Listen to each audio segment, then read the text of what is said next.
मुलांनो, राम आणि लक्ष्मण ऋषी विश्वामित्रांसोबत मिथिला नगरीत आले होते. तिथे राजा जनक यांनी आपल्या मुली सीतासाठी भव्य स्वयंवर आयोजित केला होता. राजा जनकांच्या राजवाड्यात भगवान शिवांचे एक अतिशय मोठे आणि दिव्य धनुष्य ठेवलेले होते. त्या धनुष्याला शिवधनुष्य म्हणत. राजा जनकांनी जाहीर केले होते, जो वीर हे शिवधनुष्य उचलून त्यावर दोरी चढवेल त्याच्याशी माझी मुलगी सीतेचा विवाह होईल.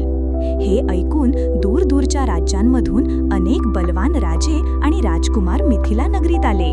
स्वयंवराचा मोठा सुंदर सभामंडप तयार केला होता. तिथे हजारो लोक जमले होते. एकामागून एक अनेक राजांनी शिवधनुष्य उचलण्याचा प्रयत्न केला, पण ते धनुष्य इतकं जड आणि दिव्य होतं की कोणीही ते हलवूही शकले नाही. हे पाहून राजा जनक थोडे चिंतेत पडले. ते म्हणाले, काय या पृथ्वीवर असा एकही वीर नाही का जो हे धनुष्य उचलू शकेल?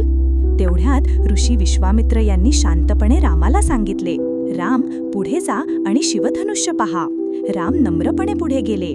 सभेत बसलेले सगळे लोक त्यांच्याकडे आश्चर्याने पाहत होते. रामांनी सहजपणे शिवधनुष्य हातात घेतले. मग त्यांनी त्यावर दोरी चढवण्याचा प्रयत्न केला आणि अचानक धाड असा मोठा आवाज झाला. रामांच्या हातातच ते महान धनुष्य तुटले. सगळीकडे आश्चर्य आणि आनंदाची लाट पसरली. राजा जनक खूप आनंदी झाले. सीता हळूच पुढे आली आणि तिने रामांच्या गळ्यात फुलांची माळ घातली. अशा प्रकारे राम आणि सीतेचा विवाह ठरला. सगळीकडे आनंद, संगीत आणि उत्सव सुरू झाला.